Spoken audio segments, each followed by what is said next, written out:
All right. How's it going, everybody? Thanks for tuning in for another episode of the Analog Hour. You believe it is now the fourth episode? I never thought I'd see things through to a fourth episode. My God, what's happening? Is the world reversing on itself? Is hell freezing over? I don't know, but we're keeping it going here, and it's been pretty fun so far. Thanks everybody for listening, and really appreciate all the support so far. Hopefully, we can make this into a little bit of an institution that we can all be part of. So this week it's been pretty damn cold out here in Los Angeles, which is not normal. Got a bit of a cold front. Got some cold wind coming from Alaska.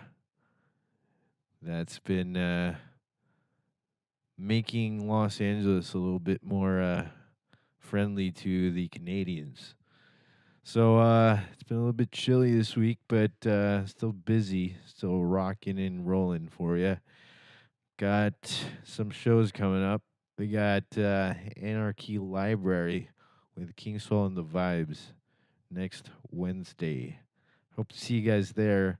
It should be a pretty damn good venue, and hopefully we can play there more often. So this episode, and a pretty cool guest. Started following this group online. They got cool new sound that's really original and unique. It's electronic and it's definitely hip, but it's got its own unique tangent to it. And I was really intrigued by their music, so I reached out to them. They're local here in LA, so they decided to say what's up. And one of them, Rich, came over and shot the shit with me and talked about their music and their upcoming album.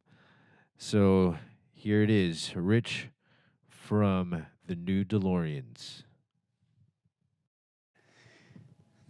Rolling. All right. Thanks for tuning in, everyone, to another episode of the Analog Hour. Analog Kid here. And tonight, I got a pretty cool guest.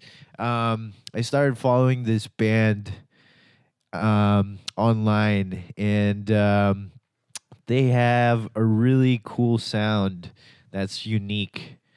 And it's like electronic, but not really mainstream electronic, I would say.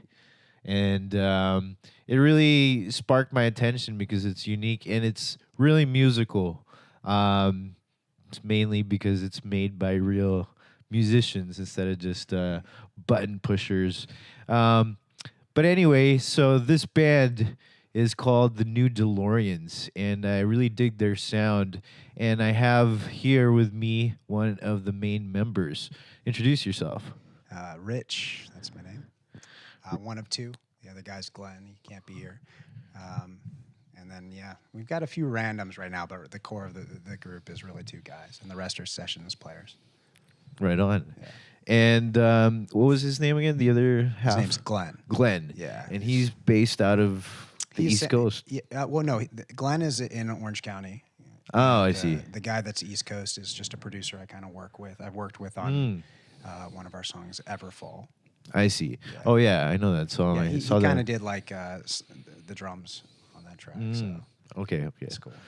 So Glenn's the one, your main collaborator then, For like who's a decade. I see. Every project I've ever done, he's kind of been there through it. So I kind of cool. see. Good writing partner. So I mean, I've only seen what you've released on YouTube and the stuff on your Instagram. So how did you guys get started doing the music thing, and how did you guys get together? Man, we go way back to when we both lived on the East Coast. We got a house together playing Where in the East Coast are you guys from? Virginia. Oh, right on. Cool. Not like originally, but we grew up there. Uh-huh. And we just got a house together. Oh, yeah. Sorry about that. No worries. Yeah. We got a house together, and basically our only furniture was speakers, and drum sets, and that sort of thing. So cool. We went through all the genres. It feels like, from I think we started off in like I guess post-punk type stuff, and just kind of went through it from there. Right on. Moved out west in the early 2000s. Were you guys like multi-instrumentalists or? Right on. He mostly did guitar, but at a certain point, and when you're in enough bands, you have to like fill holes. You just learn as needed, kind of deal. So before that, you were in other bands too. I was, yeah. Yeah. So probably a total of maybe 4 or 5. Right on, and just like punk rock or rock bands or all like we did a lot of just hybrid stuff. I was in a band called Lions and Iron, and that was like that concept. We kind of had like a sound, but we didn't really have songs. Mm-hmm. And we booked studio time. We got a sessions trumpet guy, an upright bass player, and a drummer, and I played piano and sang and played guitar. Whoa. And we just kind of just did it off feeling, and we wrote like a 5-song EP. Just on the spot? Kind of like we kind of had riffs, right? And I had some lyrics, but nothing was really arranged. It was kind of like writing under pressure type of thing. Cool. Like I think on that EP, like when the trumpet player he listened to the track one time and then did a take, and that was the take that stayed. And the drummer, very talented guy, his name's Evan Kilborn. I've worked with him throughout the years. He used to be in Save Ferris in the 90s. I remember that band. He's currently playing with Lit and a few other bands. Cool. I think he's a drummer? Yeah, he's in a reggae kind of band called The Brethren. But he's just a talented guy. He just went in there and just did a take, and it kind of stayed. So sweet. So how did that turn out? It was good. We did that group for like 6 years. And it only broke apart because guys got like bigger professional gigs. Our keyboardist went with a major touring act on he's probably on his 5th world tour right now. They're very successful, and then the drummer went off. He's a working musician, so he relies on as many gigs as possible for his income. Right. So had to feed himself. Yeah, pretty much. Cool. And then, so that was before it's all before New Deloreans. New Deloreans. So it was New Deloreans when it was in Virginia already? Or no, New Deloreans started 2015.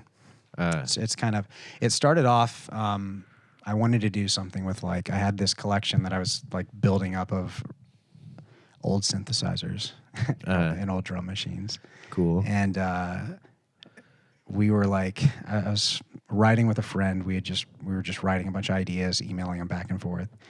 And then we were like, hey, let's do a video for Future Day, which was October 15th, 2015, which was the future day in Back to the Future. Oh, really? Yeah. No way. So we planned So that's how you is that how you got the name? Well, we did a song called Out of Time, where we got a DeLorean and we took... Right, yeah, the video, I saw that one. And so we kind of put that... That was so cool. It was... we did it in 3 days. It was the most stressful 3 days. Okay, who makes your videos, first of all? I do it. So really? I do it with the other bandmates. So we just kind of pass around the camera. Wow. You guys are pretty good at videos, man. I mean, they're really well. We're just kind of especially figuring it out as we go, especially getting the real DeLorean. Yeah, that was... I can't believe that happened. Actually, that was the hope, but we were like, "This probably." That's pretty damn cool. And so, how you got to drive it? Yeah, we drove it. It was illegal, but we had the camera on the drone on PCH, right, in Corona Del Mar. Yeah, I know where that is. Just cruising down with the DeLorean. I'm that's in Newport. Yeah, and it was breaking down every Oh man, Oh, seriously? every hour. So who Yeah. owned it? Did you just rent it? Yeah, no, we didn't rent it. I actually had it for 2 weeks. I reached out to a guy through No Delorean way. of Huntington Beach, No and I was like, way. "Do you know anyone that might be willing to like swap like, you know, A car for their yeah, car? for like with work or something, you know?" And yeah, I got it for 2 weeks, man. And Wow. it's crazy. That's awesome. The trip, yeah. Well, yeah. Did you actually go to film school or anything? I didn't. No, it was kind of like we shot a lot of footage, Yeah. and then every project we've learned a little more about editing. One of the guys that was in the video did some film editing stuff, so he had pointers, and yeah, man, it's just every video we were kind of like, let's shoot a video for every song we do. Yeah. It's super ambitious, but at least it kind of gets the whole idea out there, right? Right. And we've just been stumbling. Yeah, I mean, along with that. But. Well, that's what I noticed with your guys' stuff is that, like, since there's a video for every song, like, I just noticed that I'm more inclined to pay attention to each song because there's, like, a video. At least it's not for nothing, then. Yeah, I guess, like, cool. There is some benefit. And, yeah, I mean, for not going to film school, that's pretty cool. Good shit. I appreciate that, man. Yeah. This summer's going to be crazy because we spent last summer writing a record. Right. Okay. And we're trying to. It's right now, like, I mean, we have some connecting, like, I don't want to call them skits, but it's about 14 solid songs, and we want to shoot a video for each one, for everyone. Yeah. Wow. Gonna be crazy, but that's a lot of work. It's a lot of work, but it's labor of love. I'm sure. Yeah. So, yeah, interesting. I can't wait to hear your album. I can't wait to. 14 songs? Yeah, it's going to be 16 tracks. Oh, 16. So 16 tracks. Like 2 of the tracks are like 2-minuters. It's not quite a song. Kind of like what Comfort Food was, actually. Comfort Food wasn't a song. It was a connecting track between 2 tracks that I never released. I like that one. And cool, thank you. The video's hilarious. It's so weird. But yeah, I mean, you guys are good filmmakers. I got to say that. I mean, I appreciate it's got to be. So you just bought this equipment and started filming? The camera's in my bag. All right. I bought a couple lenses and just experimented. The lenses are nice. The camera's like. We used a Samsung like NX300M, which is discontinued. They don't even make them anymore. But they made some really good lenses for them, and they shoot in 24. So 24 looks great. Like, it just looks like film. Right. As long as you have a nice sharp lens, a pretty decent sensor, like it's. So you're going for it. You Absolutely. have like a whole like. Do you have like a whole like vision of this art? Absolutely. And you're just like trying to make it reality. Absolutely. It took 3 years ago, 2015. I had a little office space that we used for music, and I was like, I wanted to get a warehouse, just an empty warehouse. So I moved into a warehouse in the same office park, and literally sketched it on a napkin, a stage and a recording studio, and I spent 4 months watching YouTube videos, learning how to build, and built the space that we have. Is that where you live? No, I don't live in the space. I live near it. I live like a mile away. Oh, okay. But I mean, that sounds pretty damn cool. You never know. One day I might be living in it if I have to keep buying music gear. So is it? It's a warehouse that you have like your own. Just finished it. So we have like a concert stage that we're going to use for like YouTube live videos.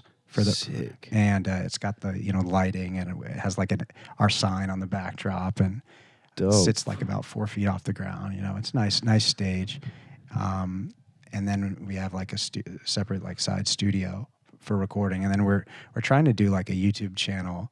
Right now, our working title is Grandma's Basement Jams, where we use only vintage like 70s music gear to like recreate our songs, or just do jams with local artists. Ooh. So, it's just a couple things that are taking shape. Sounds like a music playhouse. It is. Music and video playhouse. So every time my wife comes by, she's just like, where'd you get that? When did you get that? I'm like, all right, I'm running out of time right now. Like, the gear will stop coming into this. Man, tell me about it. Yeah. It's No, like, good. I don't know how they expect us to pay for all these things, but I don't know. but you got to have it somehow. I don't know. I look at it. I look at people, man. It's really how you look at life. You know, you see someone who wants 2 cars in the driveway and a house, and they want to put all this money into that stuff. Yeah. It doesn't always really bring happiness, you know. And for me, it's like creating something does, you know. Definitely. And so it doesn't really. If you can separate yourself from the material and have purpose, you know, you're making something, and whether 1 million people like it or 50 people like it, you know, it's I think a much more gratifying way to go through life. Yeah. Yeah. Awesome. Well, that's a good philosophy. It's just about actually doing it instead of people's reaction to it. Yeah, totally. I mean, if you try to make everyone happy, man, you'll never come out with anything because no one, you know, initially likes anything, right? Right. Everyone's a critic. Right. But yeah. But so far, you've had some pretty good success on YouTube and stuff and social media. Yeah, I mean, we get inspired off a lot of artists that we sometimes work with or sometimes meet. So sometimes you get someone's energy in a room, and you know that just fuels an idea. Or we'll just, like, for instance, like the guy we work with as the drummer. The guy's a one-take drummer. He'll listen to a metronome and your music with no beat. Whoa! And he knows exactly what to do, and he plays it in one take. He's, you know, he makes a living at that. Yeah. So it's when you have someone like that, you almost like want to live up to it. You know, Definitely. you want to kind of meet him. So Yeah. you have to push yourself. You know, and Yeah. and I love that. I love being around talented artists that just make me, you know, just kind of sharpen you over your experience with them. But it's cool. Yeah. Yeah. So this record you're making, it's you and Glenn, but you have other people. Yeah, so it's going to end up being probably me and Glenn wrote the whole record. So we spent the entire summer from March until November writing these tracks. We probably wrote maybe 22 songs. I think 16 will make the record. But the way we did it, we would start writing a melody. He'd have a riff or I'd have a key line, and we'd you know, put together a basic beat, and we would record the jam, and then say, you know, what does this feel like? What color does this feel like? This feels like blue. We'd turn the lights blue. You know, we have a cork board. We would like just pin up stuff that was like, this is what this song feels like. We wouldn't put any lyrics to it. We would just write feelings, bass lines. And then once we had enough material, we would like, okay, well, let's come up with a plot. We wrote it like a movie. So we have this plot kind of following this character. So the whole record's linear in a sense. Is it a concept album? Would you call it? Yeah, it's like suicide for an artist to have a concept album because no one ever listens to him. But it's I do. Yeah, I do too. I'm like, I think I'm the only one listening now. But it is a concept album in the sense that it does follow a story to some degree, but they are still written as individual songs for someone that's not looking for any depth. They're just looking for a feeling. You know? Yeah. And it goes through a lot of different places. You know, it's kind of set like the album starts off kind of like at the end of like a Burning Man festival. Okay. So you kind of have a lot of like the EDM electronic type of stuff going on, and then it dies, and this guy kind of wanders away from the crowd, and he ends up waking up and he's in the desert and he's lost, and so he's kind of hitchhiking and runs into people, experiences different things. You know, so it's kind of like that. It's kind of that journey. Oh, try to get home. Yeah, kind of, and trying to figure out what happened, and because people start acting like crazy. It's kind of like paralleling the world we're in right now, where everyone's kind of losing it a little bit, you know. And so he notices it. He kind of goes to hide from it, and then he realizes like he has no idea where he is. He's got no way of getting back, you know. And it's a lot of introspective moments of, you know, a lot of self-realization, a lot of like psychological soul searching. It's a terrible phrase, but it's kind of that sort of thing, you know. So cool. So, are you the one who does the vocals? I do, yeah. Cool. Yeah. Right on. And do you write the lyrics too? I write lyrics. I do vocals. We kind of like this. We both write on guitar. We'll both kind of write on the synth, on, you know, a synth that we're kind of inspired to. Glenn mostly does guitars for most of the record. So for me, I kind of like this record. I'm playing live bass, synth, drums, drum machines. We're actually with the record. We're about 40% done with it. We're producing the whole thing electronically, and our drummer's going to come in and play the drum beats on real drums, and then we're going to kind of pick and choose. Mix of live and electronic. Right. Yeah. Oh, sounds pretty cool. It'd be interesting for sure. Yeah. It's a big room. It's like 25-foot ceilings. Wow. And so we're going to just put mics everywhere and a drum set in the middle. Wow. A couple reflector boards, and just like, you know, whatever reverb happens, and it's recorded. Yeah. So you mean you're 40% done? You still got the vocals and so we have the synths, the main synth lines recorded. We have all the guitars recorded, all the multi-tracking and kind of editing as we go. You know. Now we're getting into like a lot of like we're trying to finish a song at a time now, like beat some of the overdubs. We have scratch vocals because we're going to do that last. Mostly because I'm saving up to buy a mic. I have a good vocal mic, but I wanted to use a certain Neumann. And Neumann's, they're just expensive. You know, I'm like, I'll rent it if I have to, but that's kind of where we're at with it. Right on. Yeah, it definitely has its own sound that everybody's recorded on, you know, from Aretha Franklin to everyone, to Sinatra.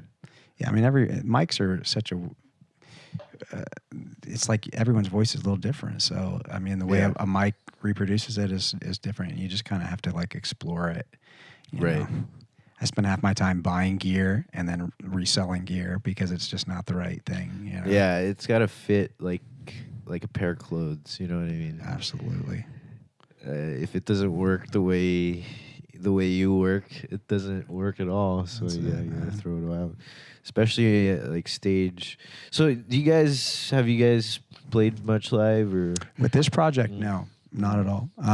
With Lions and Iron, we used to play like this circuit, LA, San Diego, all over. But and we plan on doing it. It's just you know, we're trying to just do it like step by step. Yeah, you should do the album for now. Yeah, we're doing the album. Well, we're starting off with the album, and then before that drops, we're going to do like 5-song YouTube, Instagram, Facebook Live concert.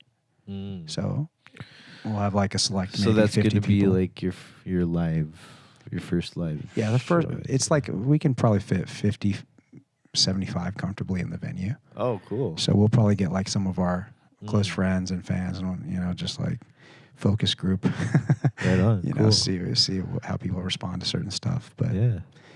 And so when you play it, are you gonna put a band together, or what do you think? We're gonna, you know, I mean, I'm gonna play. I think it'll vary song by song depending on the set list. You know, we'll probably use Ableton Live, and let's say a song has like synth and bass. It's like I can, like maybe I'll play like the Nord piano line, the main line to the song, and I mean, eventually, yes, you want a full band to play because it's just funner to watch, you know? Yeah. When you go see some bands like that are all like laptops open and then just one thing, it's like, I get it. It's acceptable now, and I'll do it if I have to. But I prefer to have live instrumentation as much as possible. Hell yeah. You know? That'd be cool. Yeah, if for you sure. had a full band behind you guys. Yeah, we're trying to write in that way where we don't overlayer to make, like, you can write a record that's impossible to play. Yeah. And we're trying to, we've put rules in place so that we don't do certain things. Oh, so you can play it live? Or? Like that song Comfort Food. What I was doing in that period, which ended up being a ridiculous amount of work, I used a Dave Smith Tempest drum machine. And I used that as my master, and then I would slave my synthesizers to it. So the first one would be a Korg Minilog, and that would be playing the bass line. And then the next one would be like a Roland System 8 that plays the synth line. And so basically I would scroll through the beats and modify the beat live. And when I tracked the song, when I recorded that song, it was all live? It was live. So I just had everything synced. Yeah. All the outs running into the recording software, the DAW that we were using. I think we were using Pro Tools for that. And just recorded it all live. So right on. As much as, with electronic music, you're editing cut off resonance, that sort of thing. But it was, it just took forever. To set up. And it took forever to just like get it right because I wasn't using MIDI on the computer. I was recording audio. Yeah. And we wanted it imperfect so that it felt real. Right. That's the problem with electronic music. Everyone quantizes it to death. Yeah, I think that's why you guys have that unique sound, because you do things like that. Yeah, it's not just regular MIDI going through a DAW. You know what I mean? Yeah, I mean that's the recipe. That we're trying to avoid. As much as possible. Cool.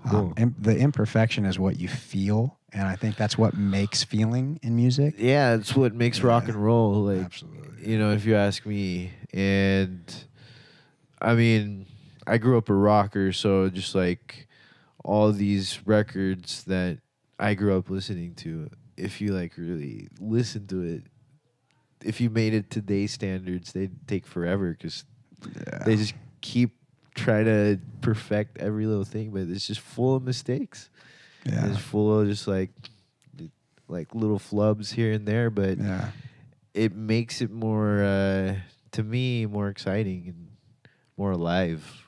Absolutely. Yeah, I mean, and I think that too often, like, musicians aren't honest to their fans. You'll ask an average musician, who are your influences? And they're like, Beatles, Zeppelin, Rolling Stones. They never give away and you got young kids that are trying to like be artists. And so they'll try to say the same names. It's so vague, and these kids are like really, I remember as a kid, like I wanted to know who was the influences of the bands that influenced me. I wanted to listen and saturate as much and learn as much from listening to the music as possible. And that's something that we're really trying to just, like pull that veil off, and just like our Instagram has been mostly like, here's our crap. If you go back, you'll hear the original version of every song that we have on Instagram video, when it was a jam with no lyrics and we're just kind of mumbling over it. Yeah. And I think that like it's good, I mean, that's pretty cool. Yeah, since you're able to do that now and everyone's just involved right from the start. That's new. It is new, yes. Yeah. It's still in the testing stages. It could backfire. And someone just rips off everything you do. Who knows? But yeah, you're right, because before, everything that was released, they put months of work into that before anyone actually saw it. Like, you know what I mean? That record or like whatever it was. Now it's just like every day you put stuff up and you're just like open about it because of the technology. And I don't know. I think as far as a fan, I do miss that whole like the whole mystery with the bands that they used to have. Yeah, that's a hard thing to preserve. I think that's important too. Yeah. You can overexpose yourself. Yeah. And that's the risk that social media you run with it. Right. It's like people know too much, so they're not as interested, Yeah. So that's kind of why we haven't really posted anything of our our album. Like there's nothing solid. It's you'll hear like sometimes a random concept kind of taking shape, but it's such a mess that it's really just Yeah. nothing. Yeah. I think if you're too detailed on the steps that you're taking, then You you give lose up. Yeah. some of that magic, huh? You do lose it, I think. Yeah. It's like, I think it was like Morgan Freeman who said, he's like, when an actor will act in too many movies or overexpose, they stop being interesting because you know too much about their life. And so I think it's a fine line for sure, Yeah. And everyone walks it differently, Some people are, Yeah. Yeah.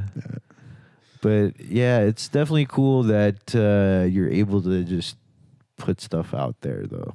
Yeah. Just into the world. Just like if you got some piece of art, you don't have like someone to say okay or not. You just decide for yourself to put it out there.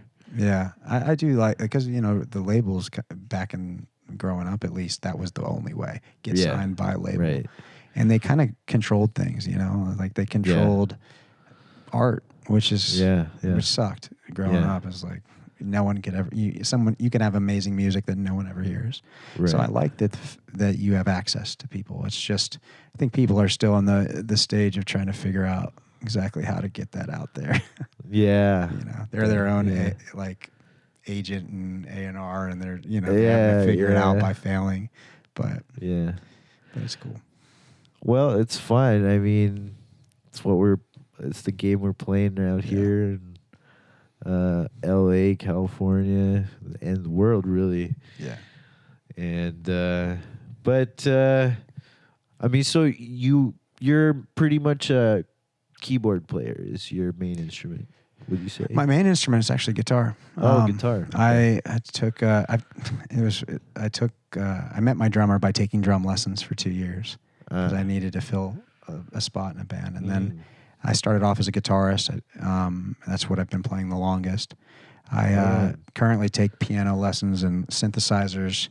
You can learn without piano lessons, but I'm like trying to push that boundary to be like, to really know, to do things for a purpose. I spent so many years as a musician just doing something because it sounded cool. And there comes a point where it's like, I want to do things intentionally to feel a certain way, and right.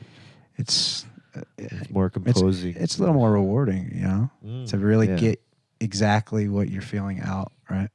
So you're getting into theory and all that. Yeah, a little bit. Getting into theory because if you have there's, depending on the song, some songs are about nothing and just they're just light, Some songs, that I'm detailing my, stuff from that I've experienced in my life are really heavy, and to get that out without sounding, like a like a typical musician talking about their feelings, and it's people kind of can tune it out because it's been overdone so much. It's like, how do you make someone feel things and actually kind of be introspective for a minute and look into themselves? That's a hard thing to do because we have so much media that's shoved in our face every day. Yeah. So. And it's hard to get people to slow down and to like feel something that's longer than 30 seconds, Yeah, that's exactly right. I think some producer told me, he's like, try to keep songs around 2.5 minutes. I'm like, man, I don't. Shorter and shorter these attention spans.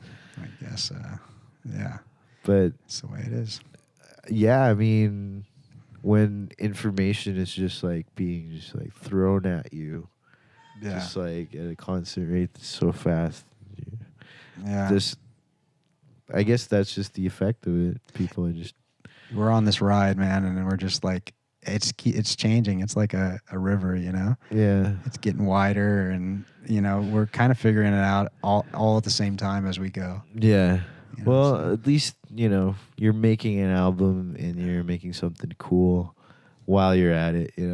Yeah, I feel like, honestly, I've written over 350 songs in all of the different bands I've been in. We have 3 albums that were never even released because guys had to go on tour and they're just sitting in the computer with old bands, and I feel like this is the first project. It has always been to me about like you have your feeling, you want to just put out music, and then it takes so long to do it that you get to the studio part, everyone is almost tired of the songs. Yeah. You want to get the music out, so you kind of rush the process. Uh-huh. And then when it's out, it's never quite what you want. And this is the first project I've ever worked on right now where it's at where we actually we enjoy every one of the songs. And that's I think out of the 300 plus songs I've written, I like 3. Whoa. But this is the first record where it feels like a true representation of the art that we are trying to create, and that feels very rewarding, man. Yeah, I mean it's great. Yeah, I mean, I've definitely felt that way about other projects wherein you're not really 100% about what you're doing. But I feel the same way where you're at right now with my band, because we're making a record too. And it's just some of the best stuff I've ever worked on, and it just feels so awesome. I can't wait to have it out there. But waiting, I mean, it's like when you feel, it's so rare to get to that point, because music is like the sum of your entire life of experience. It really is, yeah. And so if you can get to that feeling, most people give up before that. Yeah, that moment, I definitely had so many times wherein I could have just said fuck music, because this is not what I wanted to do, or it's just not the sound, or especially with our band, because we've been forever without a drummer. And then, that's a tough situation. Yeah, recently we found our drummer who's like perfect for our band. Oh, nice. And since then, it's just like awesome. And and before that, we could have just like, we're not finding the right guy. We could have just given up somewhere there. But how did you find him? Did you put out like an ad or? No, he's actually an old friend of mine. Oh, crazy! And he worked out that's perfectly. Awesome. Yeah. That's rare. Good drummers are hard to find. Definitely, yeah. And you do like reggae kind of stuff, so that's even harder. Really tough because they got to be able to play kind of like off rhythms and late. Yeah. Like, reggae rhythms are actually tough to play. Yeah, because if you're not a reggae drummer, if you don't know how to play reggae, if you don't really play reggae, you can't fake it because it's different. It's like a lot of triplets and sextuplets and a lot of like shuffle rhythms that are off on the off kind of on the offbeat. Yeah, exactly. So we were really stoked now that we're complete finally. That's awesome. And this record is coming. Are you producing it? Yeah. So so you're busy, man. Yes, very busy. And recorded everything, so now I just gotta start editing and mixing. Do you when you record? Do you kind of like do some edits during the process to kind of save yourself the work, or do you have to go back and crossfade and cut up? Do everything right now. Are you doing that? Oh man, I feel your pain, dude. I know, but hours. Yeah, but that's what makes a record sound good, though. I mean, if you don't do that stuff, it's not. Are you using like Pro Tools, Logic? It's all on Logic right now. Cool. Logic's great, man. Yeah, just learned that ever since I started producing, like 2007. Okay, cool. And then it's when I first bought Logic. It was like 2007. I've just stuck with it ever since then. I wish I did that. I started on Pro Tools. I went to Long Beach City College to go to school for Pro Tools. Right on. To record a project, and it's like I learned it, and it's like I kind of hate Pro Tools, but I knew it so well. I was like, all right, and then I just got to a point where I wanted to just move on, so I messed around with Ableton. I'm currently using Logic.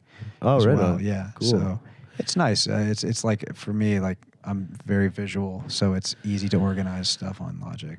Yeah, and they got good instruments on there and effects. I love it. And there's a new Ableton. Did you try 10. just came out. Yeah, I haven't played around with it yet. I go into hibernation every time I get a piece of gear. And right now I've got so much gear that I'm just like, I'm watching YouTube playlists while I drive, you know? It's like I'm trying to learn, like, we have like the native instruments we're using, the new machine, MK3. And there's a new machine. Yeah, new controller. And it's like I normally don't use that. I use all hardware. Right, yeah, that doesn't sound like. But I'm using it for just for production, as far as like effects. Getting an idea down. Oh, okay. You know, like get the idea down and then recreate it as analog as possible. Mm-hmm. You know, that's kind of like right now we like for our writing process we use a Roland TR-8, which is basically like the ugly green drum machine. Oh, right. I hate everything about how it looks, but is that the 808? They model. Let's see. It's the new 808. Yeah, it's like the new 808. So they're modeling the circuitry, not the sounds. Whatever. That's what they tell us. Oh, and right. It sounds good. We use it basically like the old sequential circuits drum tracks, where we will program a beat and then write in that tempo. But we don't use what we program on it. We just use it as like a fancy metronome kind of deal. But cool. Gear, I mean, they have soft synths that sound just as good as hardware synths. I think everything for us is like creative flow. You know? Yeah, I mean, that to me is the big thing with the difference between the digital ones and because with an analog synth, you're just in a different space and you just get lost in that, like you're tweaking knobs and the sounds just come organically. But if you're like using a mouse to do it or like a controller, it's like a virtual thing in your head. It's different. It is very different. I mean, Flume got a Grammy and he said he can't play any instruments. You know, he just programmed. He's like, I'm a glorified software designer, you know, programmer or whatever. But there is something about organic gear that has flaws, like normal, you know, bands have flaws. Like they glitch. Yeah. They do weird. They shuffle at weird moments sometimes. Have you ever gotten into what's that? Circuit bending? Have you heard about that? I haven't. Yeah. What's that? Where these people that get like a toy or something, like a toy guitar or a toy piano, and they mess around with the internal electronics to make these crazy like synth kind of instruments like out of these toys. And they're really cool. Like they make crazy like all analog sounds. Actually, I haven't heard that term, but at NAMM this year there's a company called Blipbox, and it looks like a toy you'd give like a 5-year-old. It's like plastic, and all the buttons do like cut off, resonance, sampler, tempo is like and it looks like a toy, but it's like a pretty high tech like analog music creating device. You know? Right on. So that's like a fancy circuit bent instrument, I guess. That's cool. But yeah, I mean, it's just like toys. Or another popular one is like they used to have these toys wherein like an 80s laptop before there were laptops, where you like press letters and then they'd say the letter like A, B. So you could like circuit bend that to like make it sound all weird, like or like whatever, you know, like, and it's all analog and it's really cool. I'm a fan of anything electronic in 80s because it was just like well, you're the new Deloreans. Yeah. Exactly. I guess that's why. So is that one of your favorite movies, Back to the Future? It was one of I loved so much of the cheese, you know, and DeLoreans, like the one thing I did get out of that DeLorean when we were cruising on PCH is like, this car, it sucks. Everything about it sucks. Really? Like it's miserable to drive. It's like the window doesn't really open up. So it's like a little, it's a tiny window in a window, slit, right? It's a window in a window, but there's something about it that just like takes everyone back to their childhood, you know, because of the movie. Yeah.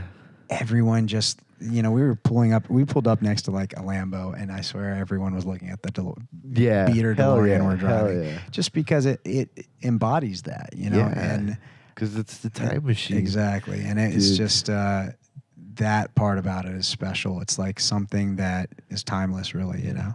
And I love that that era too in like art and stuff and music and movies. I love 80s. I just love 80s stuff, man.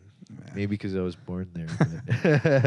But they like envision the future to be something so ridiculous. Yeah. And it's like Blade Runner and stuff. And it's like, but that was what, you know, as a 90s kid, you're just like, or even in the 2000s, like when you go back to those movies, it just, I don't know what it is about it. I think it's because it's so ridiculous that it's just like, it's awesome, you know. Yeah, the future isn't that great. I mean, it's not as cool as they made it to be. You know? Yeah, but I definitely love the music and the art. Well, thank you, man. Like you know that one of you guys' logos has like that what's it called, that sci-fi airbrush art, you know, for the 80s. I love that logo. There's a guy named Diego that does.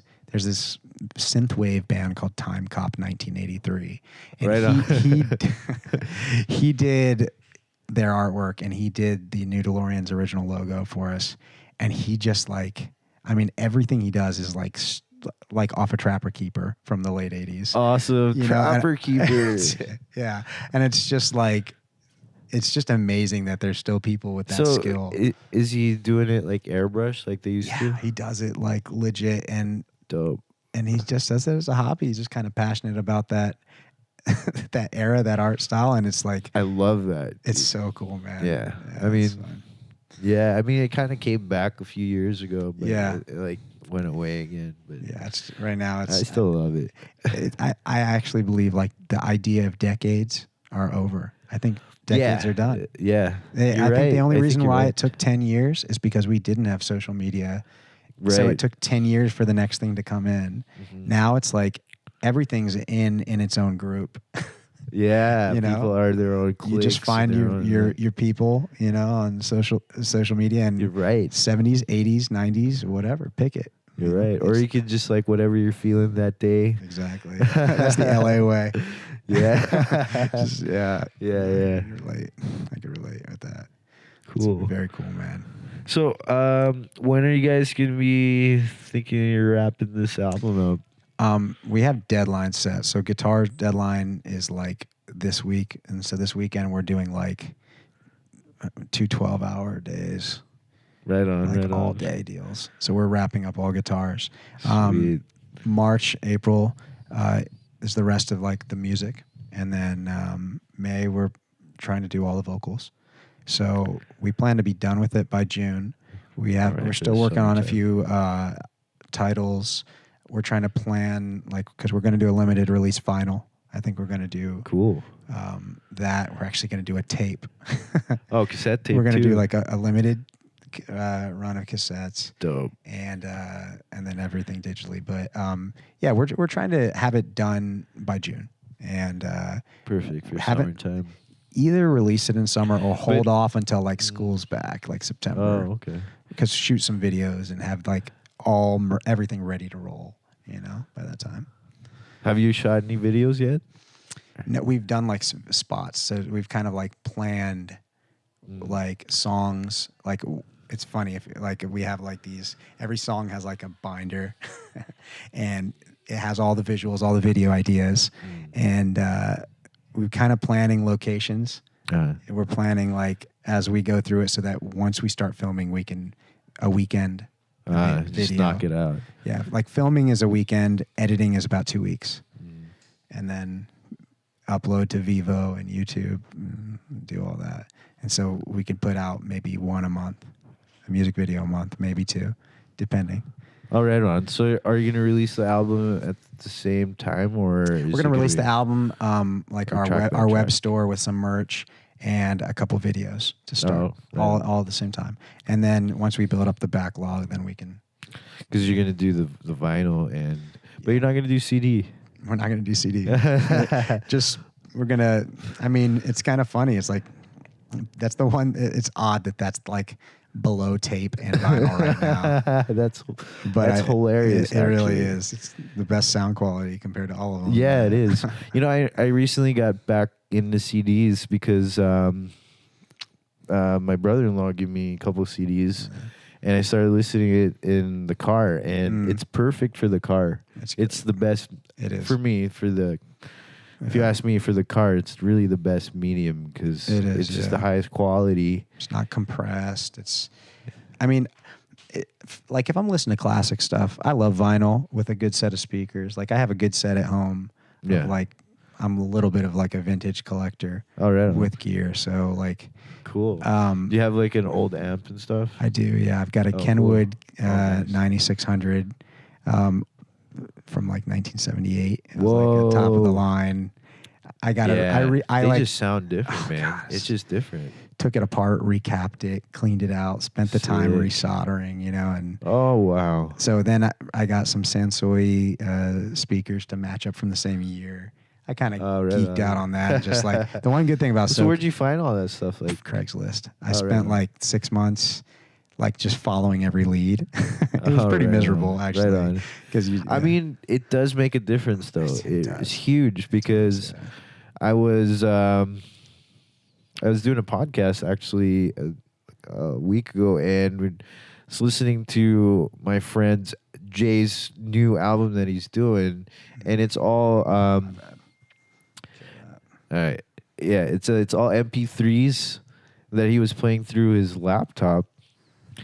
But then it sounded like really warm and vintage and legit, and I was like, oh, I felt it, but I didn't realize until like, wait, that's a laptop. Why does it sound like that? What did he do? Oh, because he just passed it. He was playing it through this old Marantz amp that was like really nice, and then there were some old speakers that were like, they were actually old studio monitors. Oh wow! And that's just cool, running the laptop through that, just as MP3s, I was like, it sounded like a record. It's so different. Yeah. Yeah.